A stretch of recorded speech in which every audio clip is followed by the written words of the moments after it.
Assalamualaikum ya akhi ya ukhti. Assalamualaikum ya akhi ya ukhti.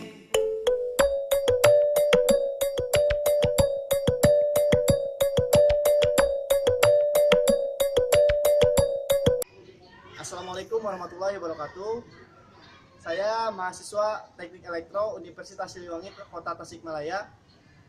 Di sini akan mempresentasikan atau mendemonstrasikan apa yang menjadi tugas akhir saya, yaitu rancang bangun otomatisasi mesin anyam mendong berbasis programmable logic control di Kecamatan Purberatu, Kota Tasikmalaya.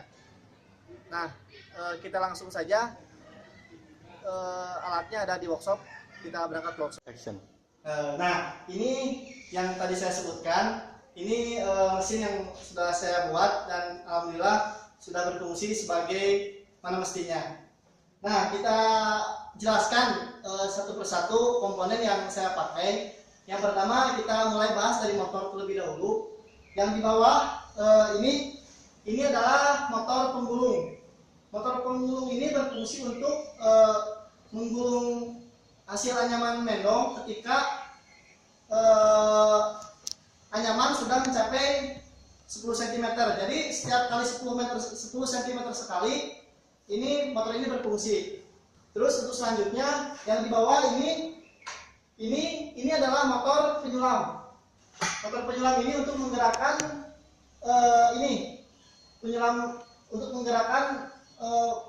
ini naik turun ke bawah. Jadi ini pergerakannya zigzag, naik turun. Nanti kita simulasikan biar lebih jelas, tapi jelaskan dulu satu persatu. Yang di sebelah pojok sana itu adalah motor pengepres. Motor pengepres itu berfungsi sebagai pengepres mendong yang lagi dianyam. Jadi ini akan bergerak ke sini untuk mengepres mendong-mendong ini. Nah, untuk alat kontrolnya sendiri, ini saya menggunakan PLC.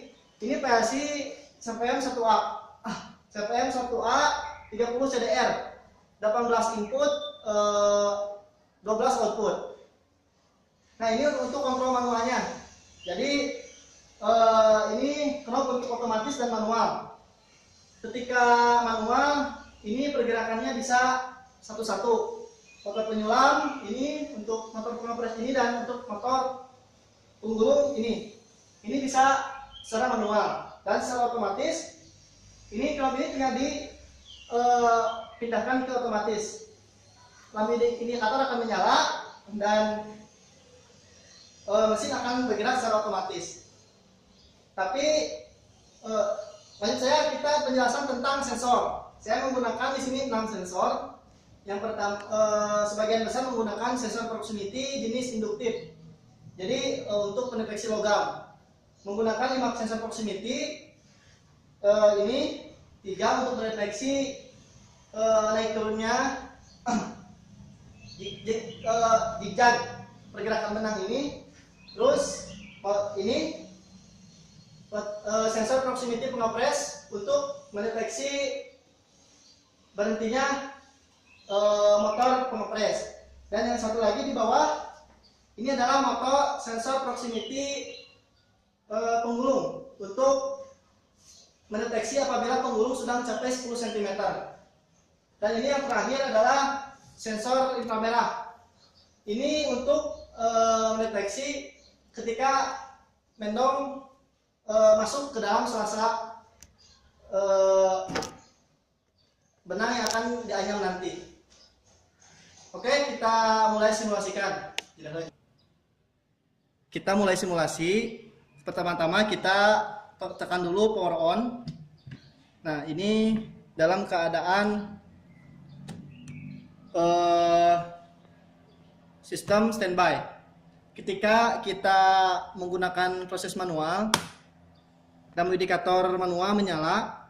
Ini bisa kita lihat untuk pergerakan motor penyulam. Tuh, ini bergerak naik turun. Dan ketika ini mendeteksi, sensor ini mendeteksi, ini akan berhenti di atas. Ketika sensor ini mendeteksi, nih berhenti di atas, yang tadi ini yang berhenti di atas. Nah, ini yang di bawah. Nanti ini dimasukkan. Untuk kita coba untuk press, motor pengepres dicoba. Nah, ini untuk pergerakan motor pengepres. Ini memberhentikan motor pengepres, ini press sensor proximity.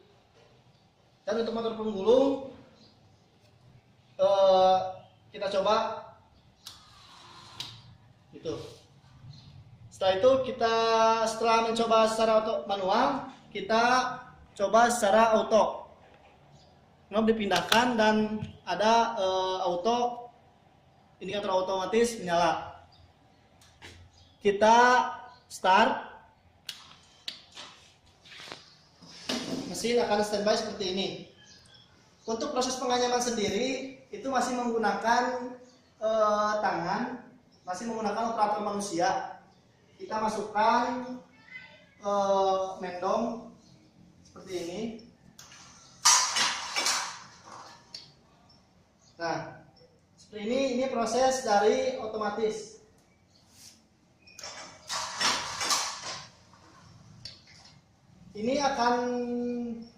Motor ini akan menggulung ketika proses memasukkan mendong ini sudah sampai 32 kali.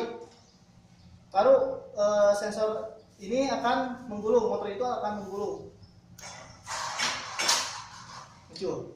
Capek tuh. Oke, kan. Terus deh. Gus. Kita tunggu sampai motor penggulung bergerak. Ini akan bergerak ketika counter yang telah diset di program sudah mencapai 33 counter.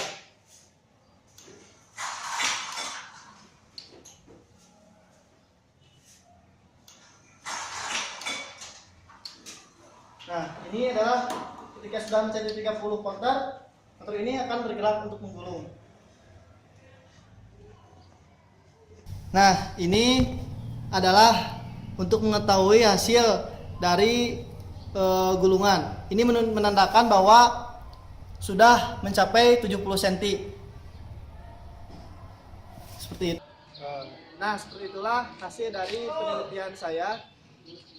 Mudah-mudahan bisa bermanfaat bagi para penonton. Dan apabila ada saran ataupun kritik bisa langsung hubungi ke email saya. Terima kasih.